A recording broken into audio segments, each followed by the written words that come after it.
This is the middle of the day. I think I would like to thank, first of all, Thierry GARBY for joining us today. And I'm going to turn it over to Bob Margulies to introduce him. Thierry will be speaking on emotions, the secret path to resolution. Bob? Good afternoon, everyone. We're in for a real treat today with Thierry GARBY. I've known him for the last 10 years or so. I met him at the ICC in Paris. A number of us have had the opportunity to go to that mediation competition, and he is a star there and has been giving instructions and offering his sage advice along the way. Thierry is the full package. He is an international authority in the field of ADR. He studied law and political science, became an attorney in the Paris bar in 1972. He is focused on international arbitration. He's written several books: Learn How to Negotiate in 1991, Conflict Management in 2004, and his most recent book, Agreed, which is in your bibliography. I have to say, Thierry, I pulled it out again to take a look, and it really is wonderful. It's very comprehensive, very practical, and I suggest all of you, consider. You can get it through the International Chamber of Commerce. He's worked for a number of different organizations, including the World Bank Group Internal Justice System. He teaches negotiation, mediation, conflict management.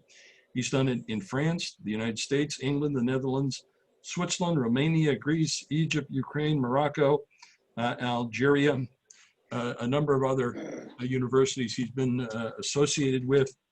And he, like some of you, decided a number of years ago that law wasn't enough, so he gave up his law license, essentially, and has become a professional international arbitrator and mediator.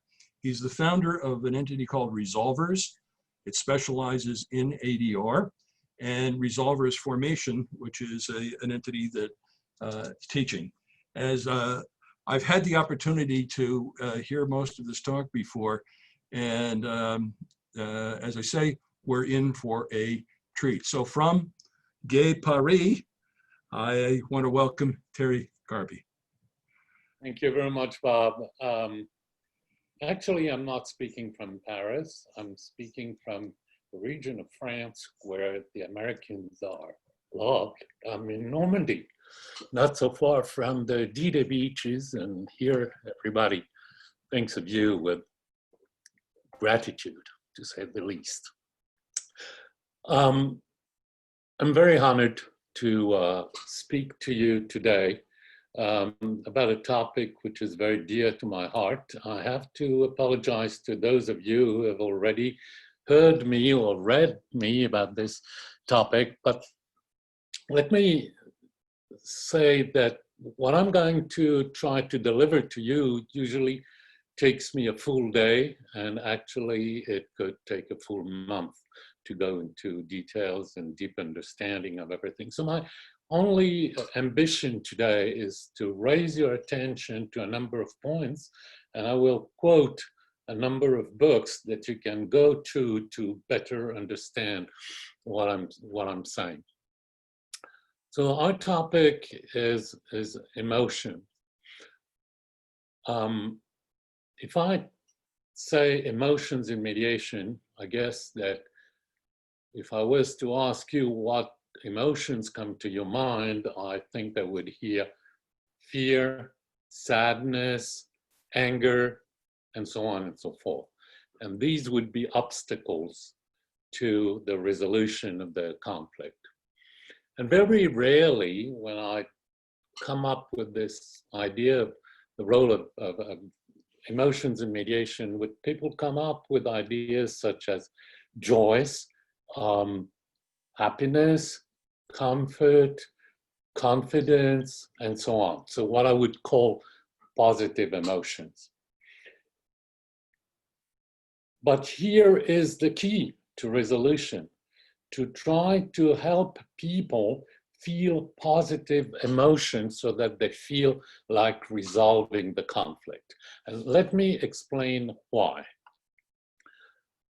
Most of us have been educated in a philosophy which is more or less derived from the 18th century, where reason is good, passions, emotions are bad, and we should make reasonable choices. I'm sorry to say that there is no such thing. There is no reasonable choice. Let me explain why. When you perceive anything from outside, and particularly what the other party would say in mediation, you do that through your 5 senses. Let's take my eyes. My eyes see the other party. It goes into my brain through the optical nerve, and the optical nerve will split. Some part of it will go to what is the origin of the brain in the evolution, which is called the amygdala. The other part would go to another part of the brain, which is the most recent in the evolution, which is on the outskirts of the brain, which is called the neocortex.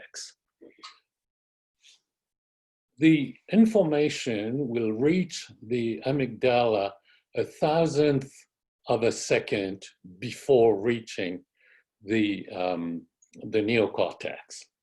What happens when it reaches the amygdala?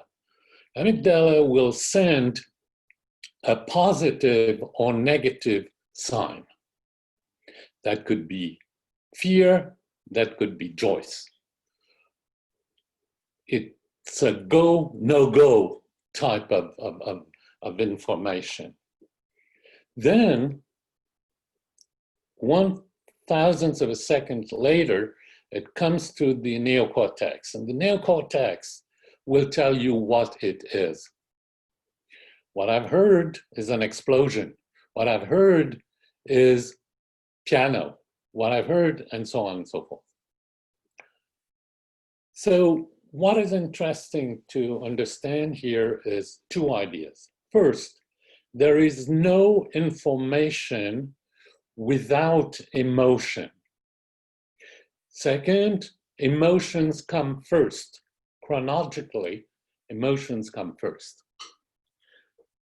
If you do not really feel what I'm saying, imagine you going into a room in a museum. You see a painting, you like it or you don't like it before you have analyzed what it represents, right? When you see somebody, you feel attracted or repulsed before you really can understand this is a man who's probably 45 and so on, so forth.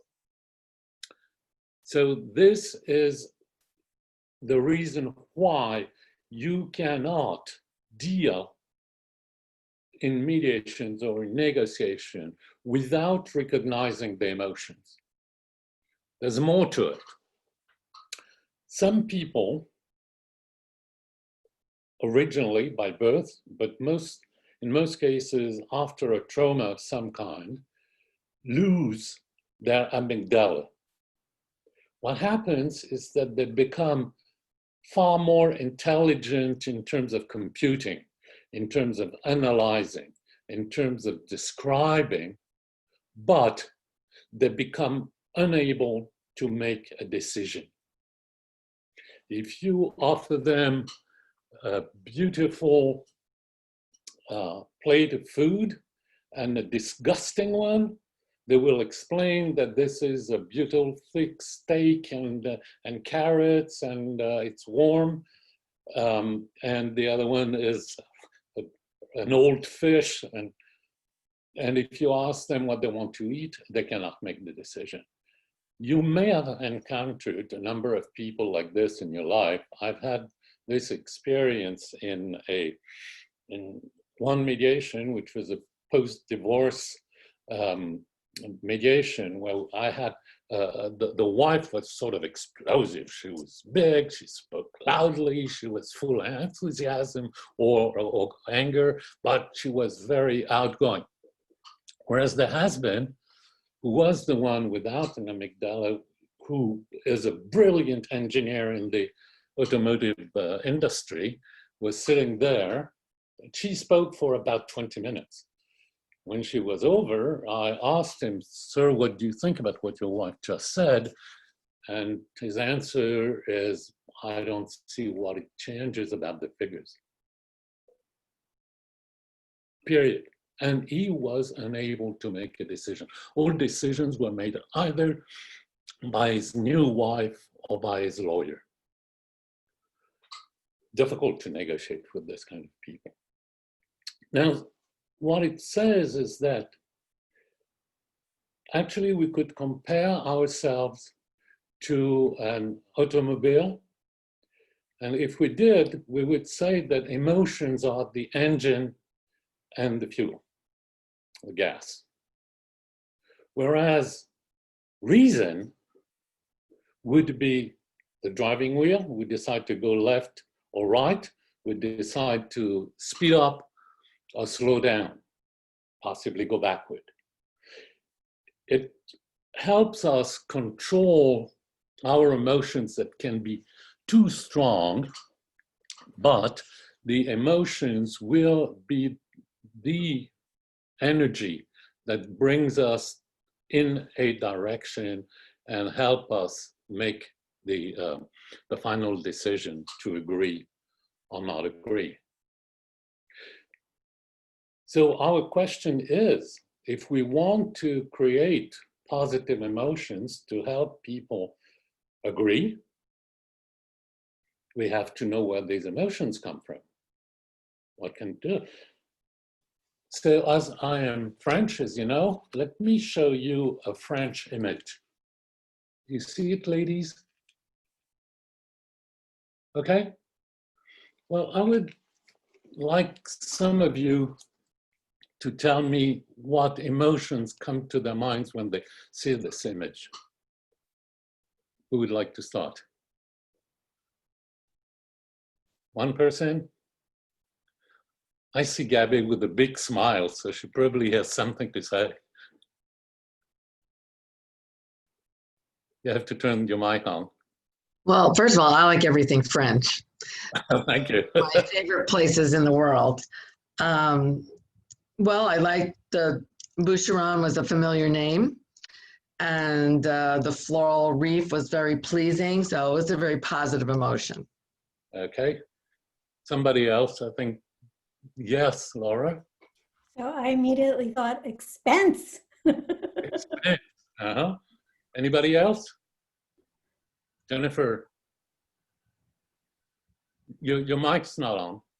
Turn your mic on, Jennifer. Yes, I thought I had a big smile on my face. I thought it was a floral wreath, but it was made of jewels, which what could be better? And I love the color red, so it was all positive for me. Okay, anybody? Okay, we've only had 3 persons, but with very different emotions. And if we'd gone, somebody would have said, "It scares me, my wife may ask to have something like this," or, you know, all sorts of reactions. What it shows is that your emotions do not come from the object. It comes from you. You've seen exactly the same picture, all of you. Nevertheless, your emotions were different.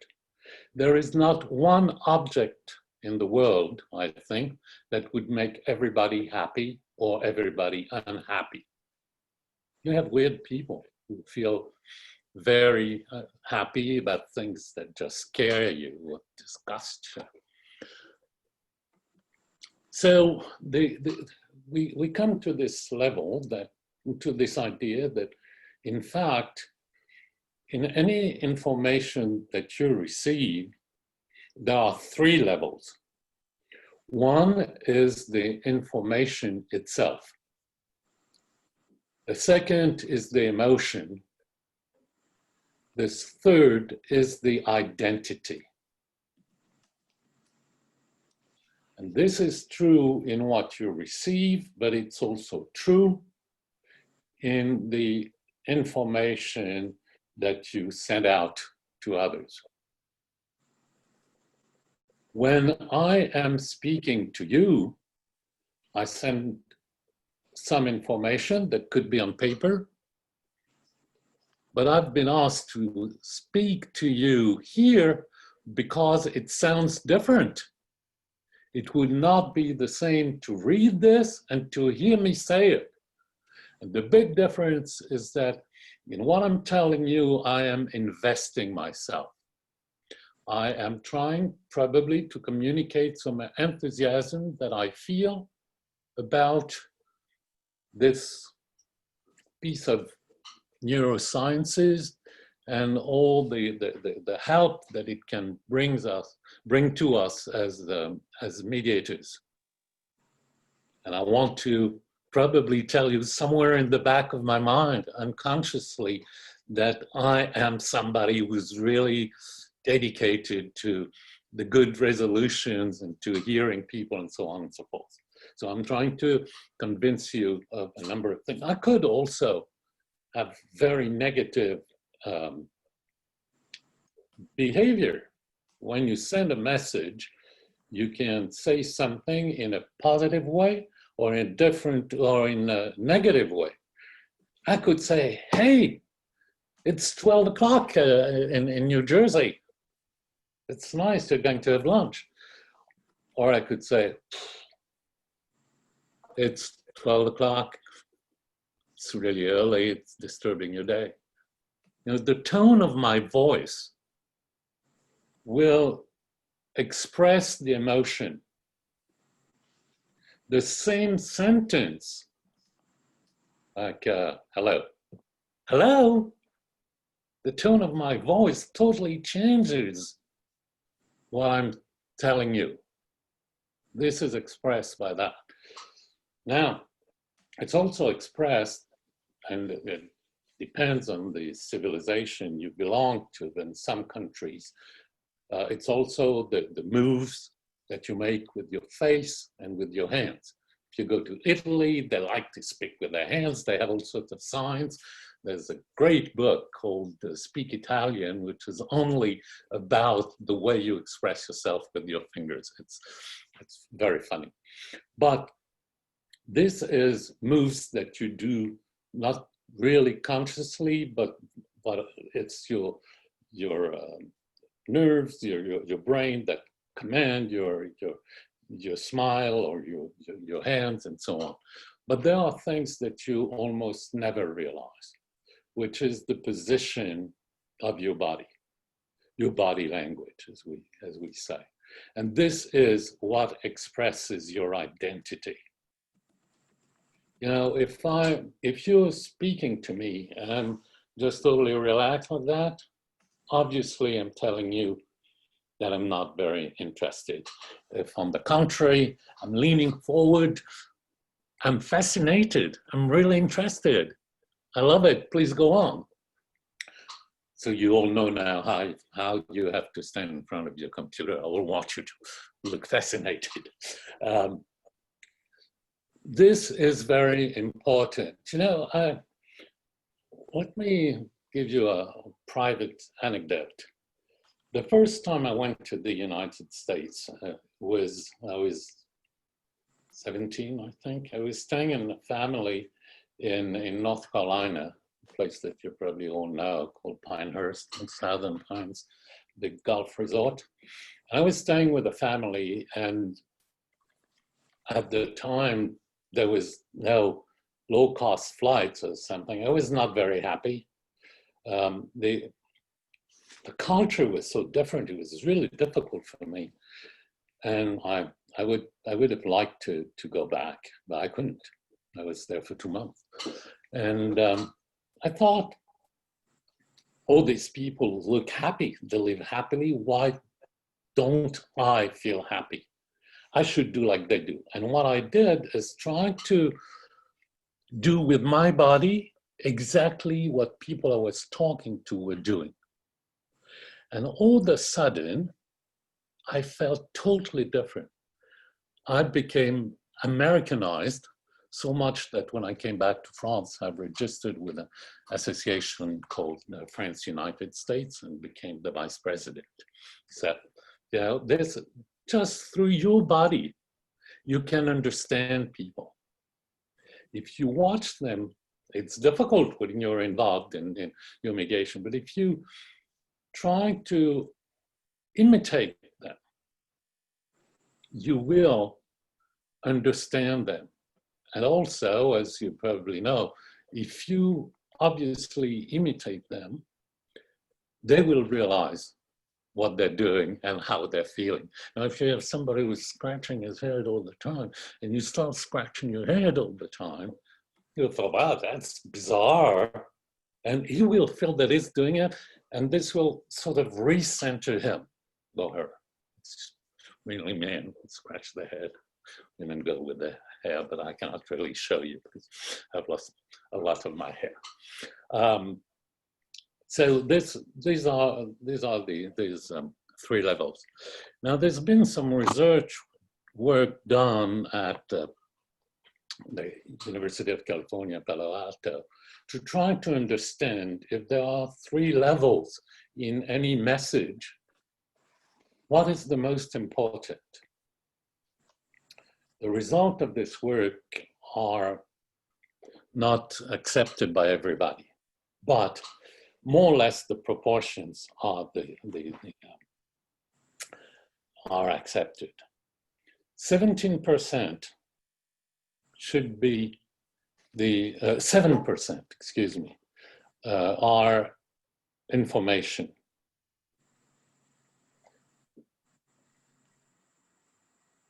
35% emotions. The rest is identity. So when I'm speaking to you, I am mainly speaking about myself. This is what matters to me. And actually, when you hear me, you have positive or negative emotions, but you feel comforted in what you are or what you want to be, and you feel happy because that matches your identity, or maybe it does not at all, and it makes you very angry.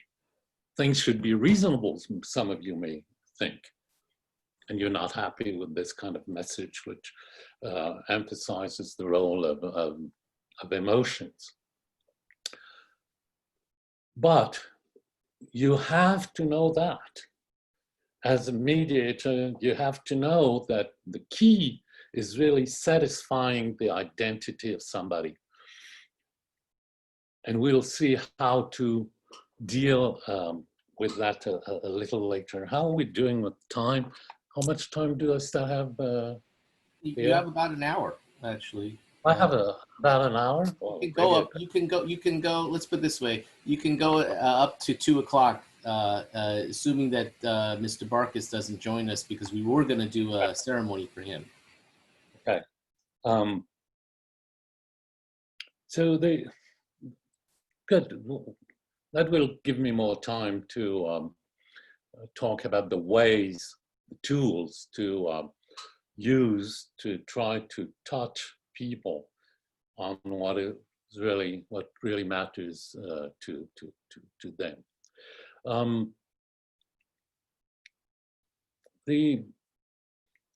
Maybe if I have so much time, I will add something to my agenda, which is very important. I think you've all heard about, okay, the name is escaping my mind, the pyramid of the needs. You know what I'm talking, Maslow? You're all familiar with the Maslow pyramid? You remember that we start with the physiological needs, eating, drinking, sleeping, and so on, and ends up with self-development at the top. Now, this does not work for everybody. Think of inheritance conflicts. I'm not very familiar with the law or the laws of inheritance in the United States, but I think that in France it's pretty easy. civil code gives us a sort of mathematical formula to split the assets, split the money within the family and all of the heirs. And so you sell everything and you just distribute the money according to this formula, period. Nevertheless, people can fight in courts for decades, and sometimes all the assets will have disappeared. The storage would have costed more than the value of the furniture, the property will be ruined, and so on and so forth. Why is that so? These people are obviously working against their interest, right? We've all been taught about positions of interest. They totally disregard their interest and they go on fighting for nothing, for sometimes even negative value when the storage is becoming so expensive. Why? Because they're resolving on this occasion some emotional problems from their youth. You were the favorite of our parents. You've had more when we were children. You despised me. You've never acknowledged my handicap, and so many things. You know, such frustrations that they're so strong that you prefer that the other one does not receive anything than to get something for yourself. And this is tragic. This is a real emotional behavior. And if you want to resolve this, it's not about the figures, not at all. It's all about the emotions. There's a very interesting anecdote that happened in a French court where, you know, in France, we have court-appointed experts and appraisers. So in an inheritance dispute, the lawyers went to court to have an expert appointed to evaluate the value of a house, which is just a formality. You have to appear in court, but it takes 5 minutes, and they give you a name, and there you go. And on that occasion, the two brothers who were fighting were there.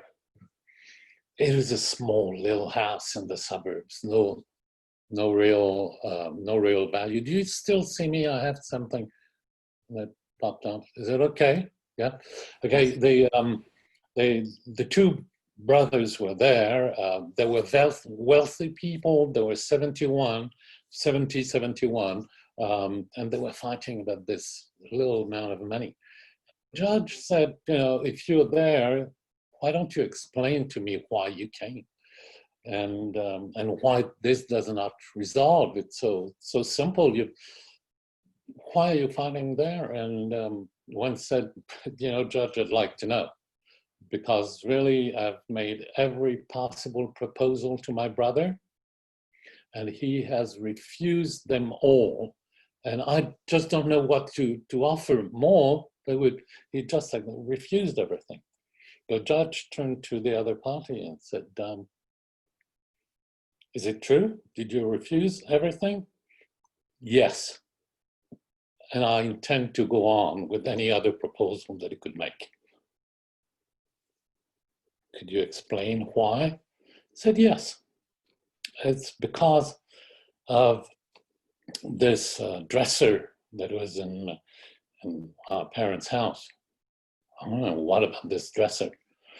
Well, when we emptied the house, we each took what we wanted, and the dresser was left in the house when I had to go, and the movers were still there, and my brother took it. The brother said, you know, it's stored in my attic. If you want it, I have it delivered to you tomorrow morning. Absolutely no problem. I had no idea you could be interested in it. So let me give it to you. See, Judge, it's been like this for 70 years. Anything I say, he thinks it's ridiculous. He's making fun of me. And he very well knows that it's not really about the dresser, it's about the content of the dresser. Brother, sister, it's empty. Is it empty now? So you probably threw away what was in it. No, I did not. Maybe the movies did it, but no. What was in it? You know, Judge, he very well knows, but he would never admit it because he wants to make me look ridiculous. Well, in it was a big shell that my grandmother gave me when I was 5. And I could hear the sea in the shell. It threw it away. My only memory of our grandmother. Oh, I'm absolutely sorry. I didn't know this anecdote. I didn't know it was there, and I have no idea. What can I do? I'm absolutely sorry if I frustrated you somehow, but what can I do? Of course, you can't do anything. It's gone, it's gone. Okay, Judge, appoint your this evaluator and let's move on. And the case resolved in 3 weeks. They'd been fighting for 15 years. Just this person felt heard by somebody about his frustration. It's just incredible, but that's how it worked. You have this also, I heard, because I don't do that, but in medical liability. People want, I don't know if some of you do medical liability, but people want to be recognized by the doctors. They want the doctors to explain. Of course, if they suffered the damage, they've suffered the damage. Cannot be repaired in self. But if the doctors, A, say they're sorry, not necessarily apologize, just say they're sorry about what happened to this person. Second, say that they've taken the appropriate measures so that it will not happen to somebody else, and actually explain as much as the patient can understand what really happened. It resolves the problem a lot. In one case, I heard that there was a 1 million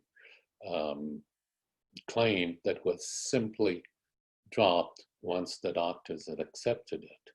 It was about the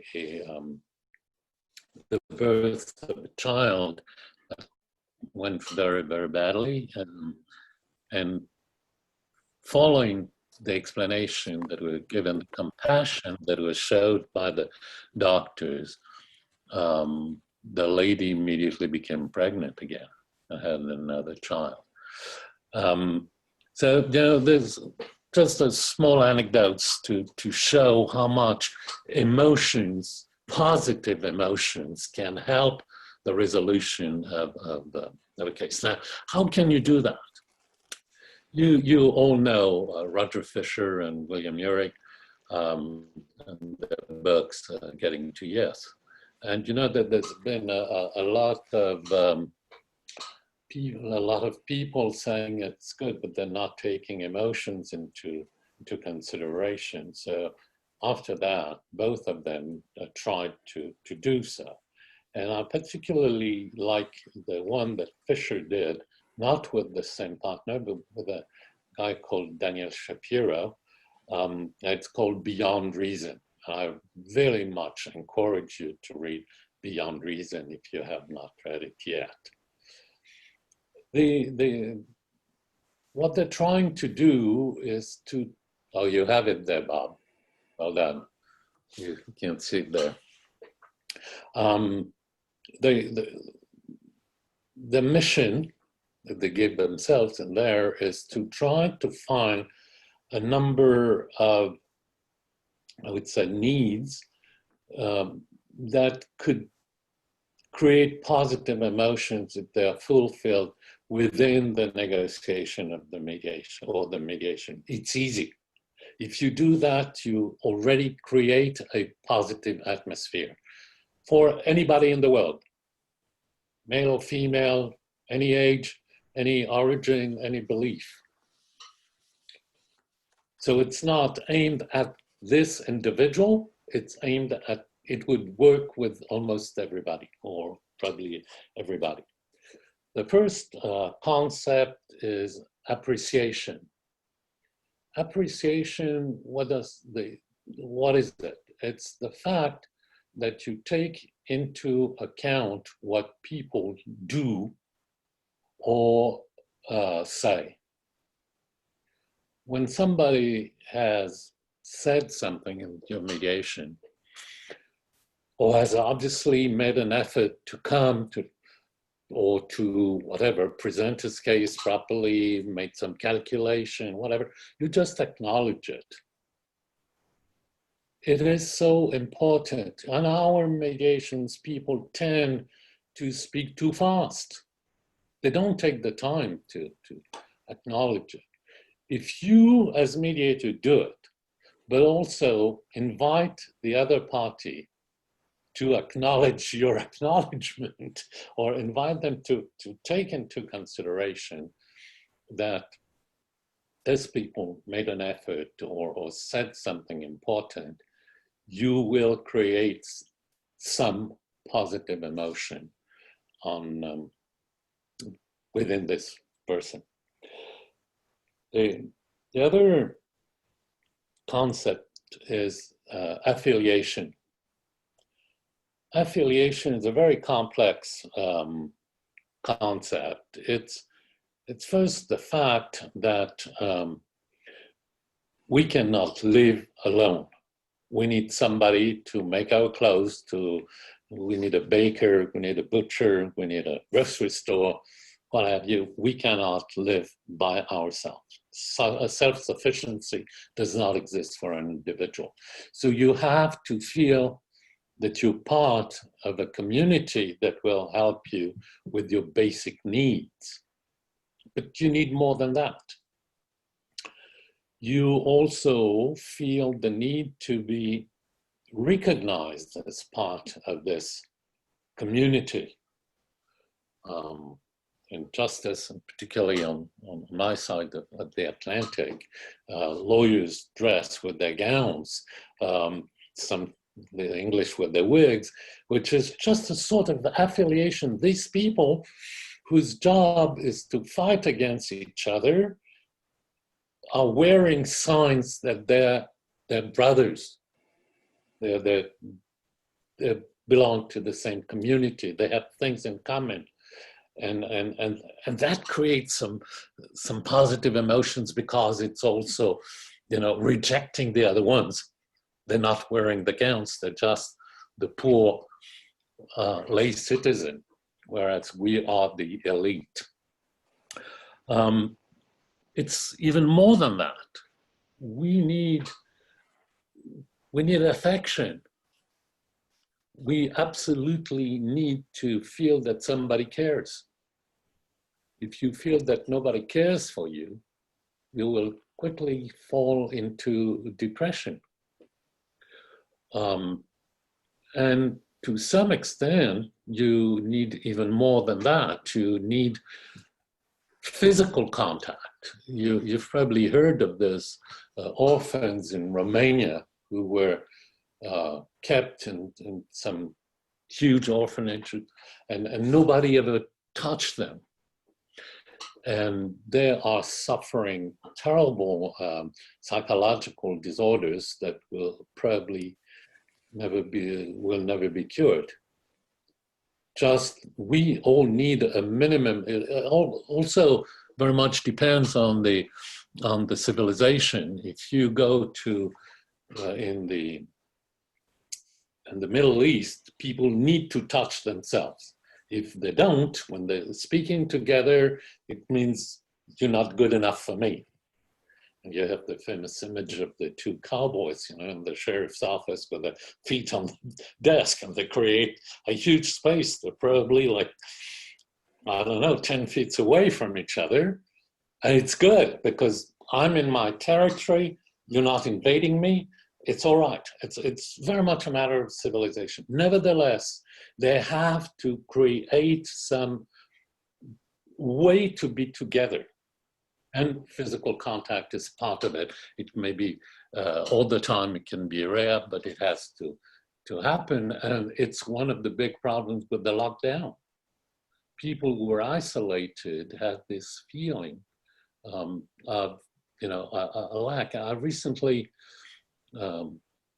had dinner with a lady whose husband just died. They had lived together for 50 years and almost all the time. And her husband had been ill for many months or years. So she was prepared. Everything was organized. And she said, when he died, I was prepared. But what I'm suffering of is there's no more vibes in the house. There's no one to reflect my presence. It's an empty house. Even when he was for months in bed, not able to do anything, hardly able to have any conversation, he was there. And this physical interaction has disappeared, and that's extremely painful. That's the grief. She said that's the way I feel the grief in my body. And I think this is very strong. Terry, if I may interrupt for just a second, Yes. to provide the first CLE code for our attendees. The code is the word sadness, SADNESS. The emotion sadness is your first CLE code. And also, Terry, if I could ask you to conclude in about a half an hour, that would be great. Bob Barkas has joined us, so we will be presenting. Yes, I will close probably before that. So this affiliation is something that you should create in your mediations. I know that a lot of you do caucuses, probably caucuses only. Some of you may do caucuses only. I don't think it's a good idea. People have to interact. You have to be able to let them say, we, not I want that from him, but we want to. It's simple, just at the beginning, it's sort of few minutes to say we are here because we want to get this resolved together, and create this affiliation. We are going to work at it. So all sorts of such phrases that really create a link, an affiliation between them instead of a confrontation. Third concept is the concept of autonomy. Concept of autonomy is just the opposite of the take it or leave it offer.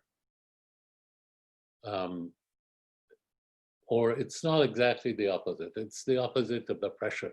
It's like, you better take it because it's my last offer and you're going to lose a lot. And so putting people under pressure to make them accept whatever you say.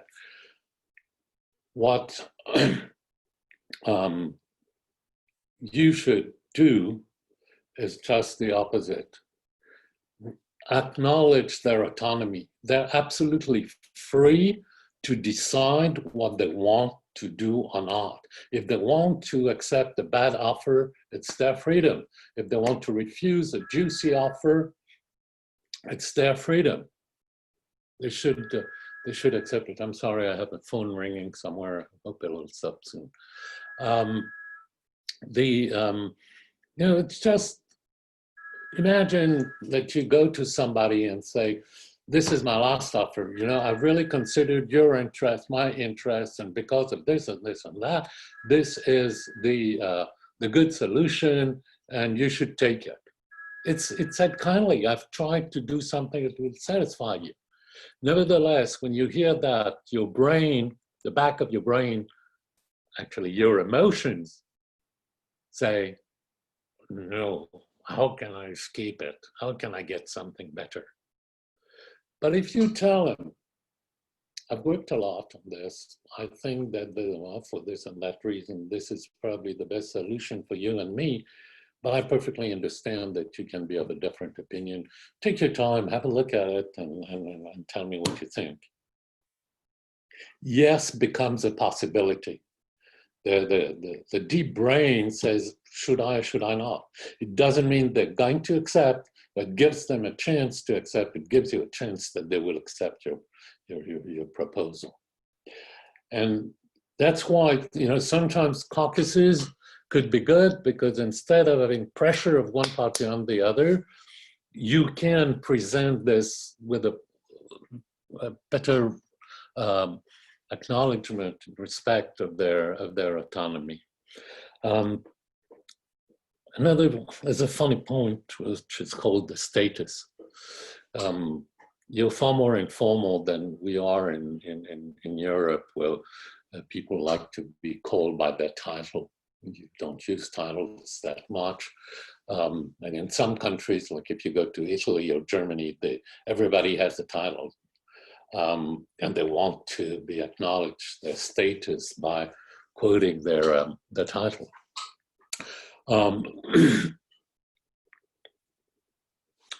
It's easy to do, isn't it? So you remind them that they're a professor, that they're a mechanic, that they're whatever.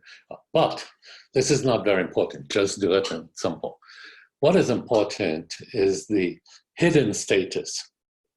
You know, your plumber comes to your house and was supposed to take care of a leak somewhere, and he insists on telling you that he's the coach of the school baseball team. Why is that? Because he feels that being the coach of the baseball team is a much higher status than being a plumber. So when people tell you this kind of things that you couldn't care less about, it's totally irrelevant to the resolving of the case or to the stopping the leak. Just remember it. And next time you see them, ask for the results. You may say, we've lost once again, but he will appreciate that you remember that he is this more important person than the plumber that he seems to be. This is very important. It can be ridiculous. I had a case where I was talking to one of the top managers of one of the largest French companies, and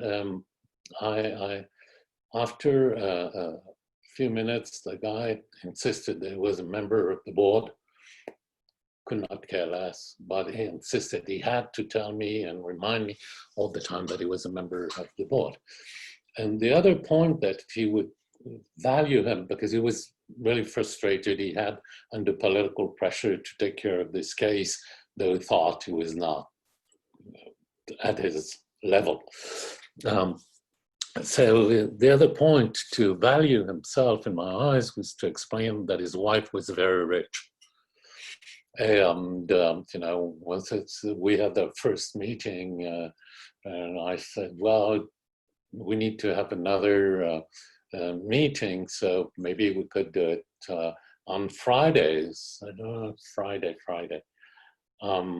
It's better that it's Friday than Tuesday, than Thursday, because Thursday we have a board meeting, so it will not be available. But on Friday, no, Friday, it's impossible.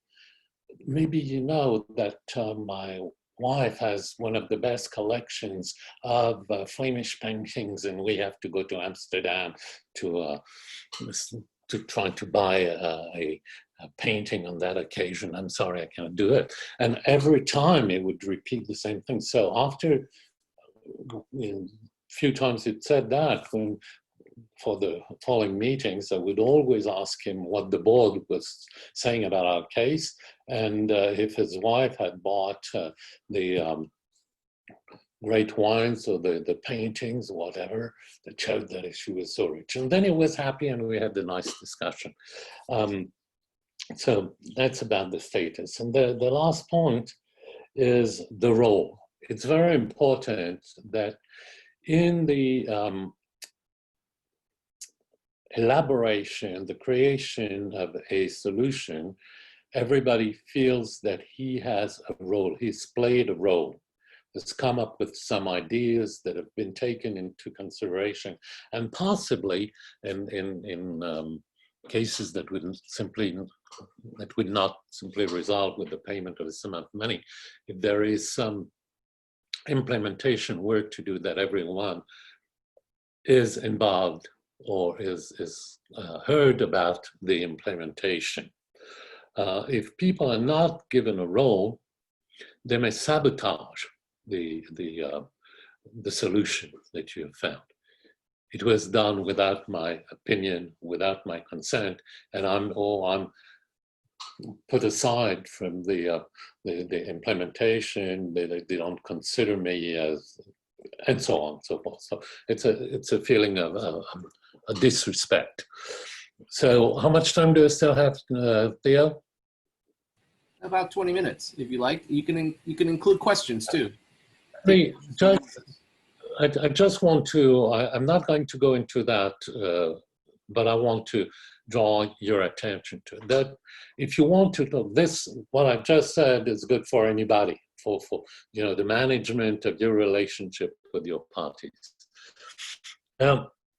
There's another or two other concepts that I very much encourage you to study. One is called empathic active listening. I'm sure you are aware of that, so I don't have to insist on this, except on the word empathic. Why? Because really active listening is generally understood like rephrasing.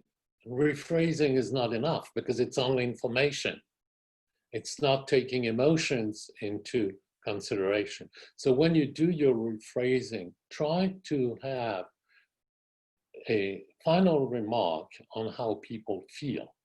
So you're telling me that your husband left you with the 2 children and did not pay any alimony. I guess you must be sad. No, I'm not sad. I'm glad that he left, but I'm furious that he's not paying. This is important because you give this person a chance to express what really matters. That's where you find their interest and their needs in Maslow's terms.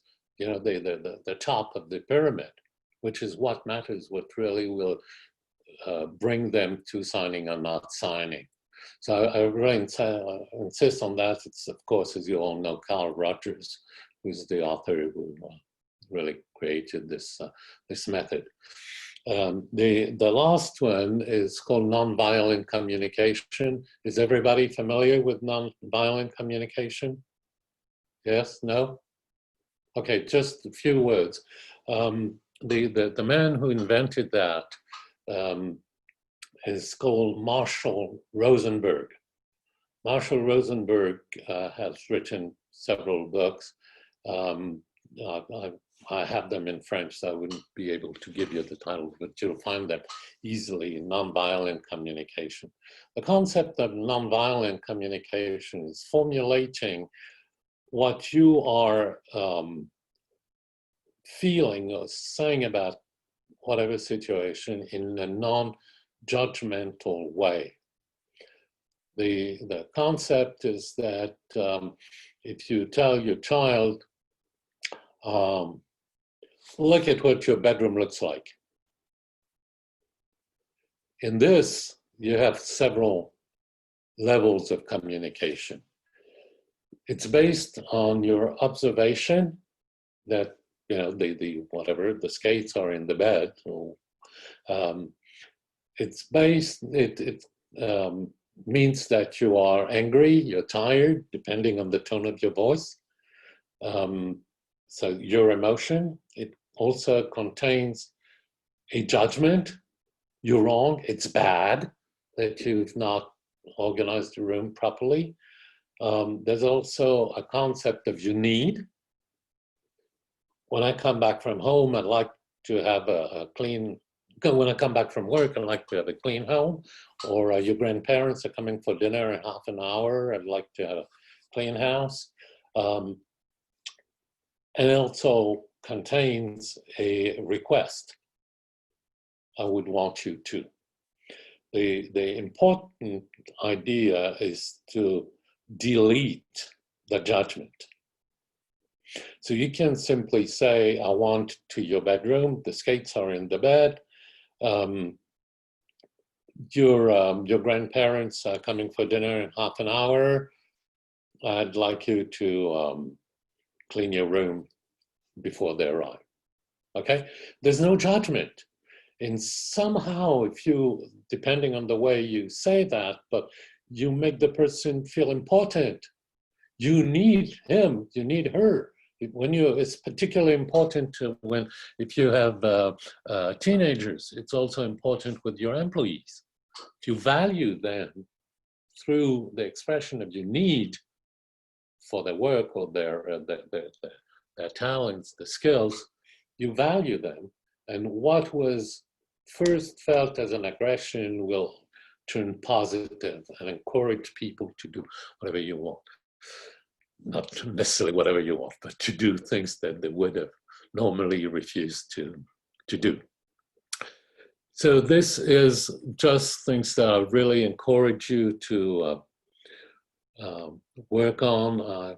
By closing, I want to thank Bob and Theo for inviting me. It's been a pleasure to address you. And if you have any questions, of course, I'm quite prepared for the time that we still have.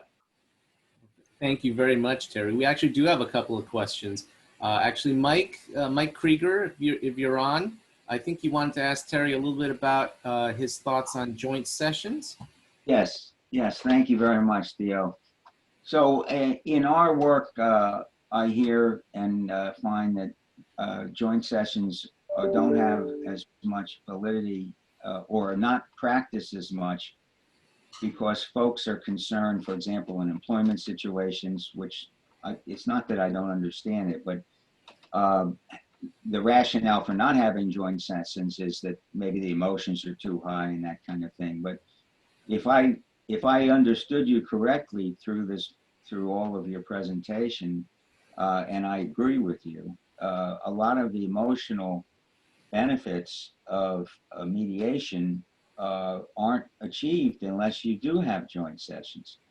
It doesn't, without joint sessions, you can get to a settlement, but I'm not sure getting to a settlement is necessarily all that we seek by using mediation to resolve disputes. So I'd appreciate your comments on that, and anybody, and some of the other folks that are participating may have very strong views on why joint sessions are not so essential, or alternatively. So I welcome your reaction and emphasizing why joint sessions, as you suggested, are so important, and maybe have comments from others as to why we don't we're decreasingly using these, it seems, in our practice in the United States. Yes, it's a huge problem. I think that positive emotions can only are essential to the resolution of a dispute, and the emotions that matter is not only, oh good, I'm making so much money, or I'm saving so much money. The emotions is often, particularly if you do family law, if you do inheritance and so on, employment law is actually the relationship. The relationship has been damaged. And if you can bring some satisfaction on that, either by, expressing your sorority, not that you as mediator, but if the other party simply says, I did not intend to hurt you, but, or, this kind of discussions, expressions of concern. People need to be respected. This is fundamental. Some of you do employment law, I understand. Ask for a raise of your salary. What does it mean? Does it mean I'm going to have another child and need more money to take care of my family? Does it mean I've worked a lot this year, more than usually I need the bonus? Does it mean my colleague is doing the same job and is making more money than me? It can mean so many things. And this has to be expressed from one person to the other person.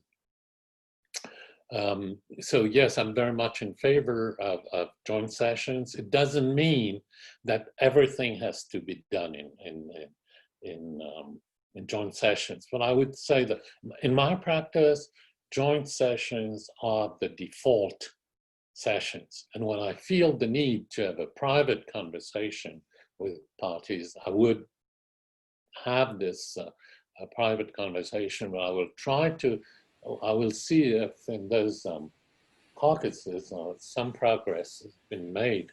But whether they've been made or not, I would bring them back together saying either we made some progress, so here we are and let's try to go further, or say it didn't help at all, so let's start again in your conversation, the two of you together. Well, we do have another question from Bob Margulies. Bob, if you want to unmute yourself, you had a question about mediation in Europe. Yes, Thierry, tell us about, we know there's a European directive, but tell us about how much mediation is catching on. And when I say Europe, I know the different countries and the different cultures approach the use of mediation, differently. And what types of cases are you seeing where people are going to mediation instead of going to arbitration or the courts? Actually, this directive, so you're probably not familiar with European law. So the directive is a rule that is adopted by the European authorities and that has to be integrated into the local laws with some variations if people want to. It's essentially aimed at what we call judicial mediation. That means court-ordered mediations.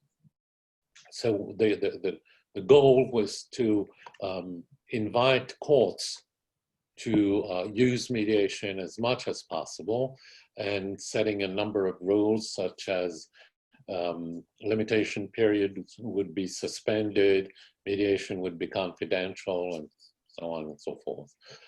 Actually, the reality is pretty different from a country to the other, but what we could say is that this directive came out in 2008, and it's very successful. It's gradually creating a real mediation culture in the various countries, and we're moving forward. And a second question.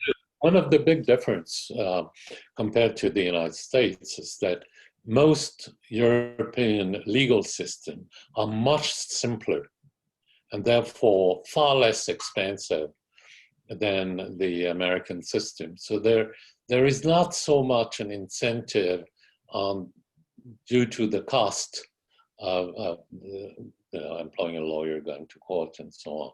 It's more really the willingness to resolve, and judges are inviting people to go to mediations when they believe that they will reach a better solution in mediation than what they could obtain in court.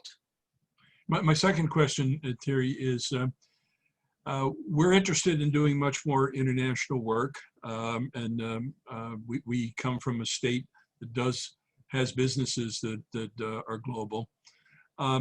How do we, either as mediators or as lawyers, avoid being what I'll call the ugly American?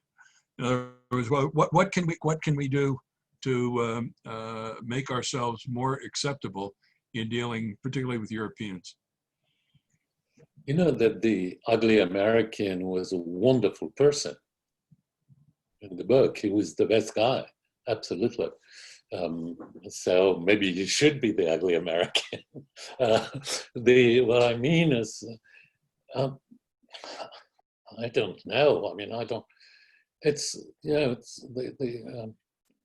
one of my masters when I became a lawyer said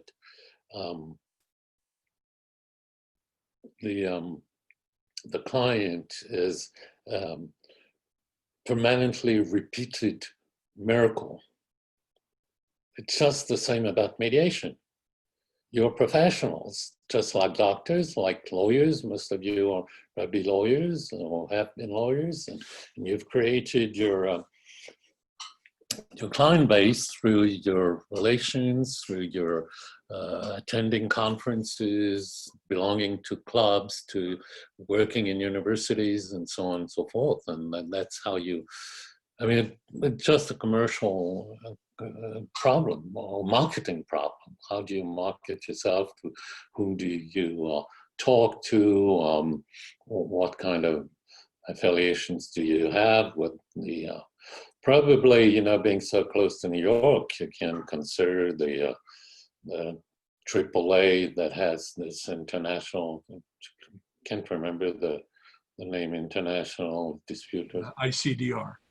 ICDR, or CPR is also a resource that can help you in this way, and also your personal connection to people, to companies dealing internationally. Anybody else have any other questions for Terry?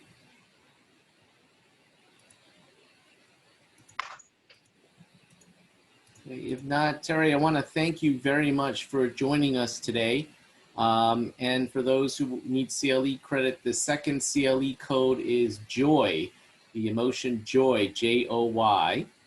Please remember to include those codes in your evaluation and attendance form when you return it back to Pat Daly.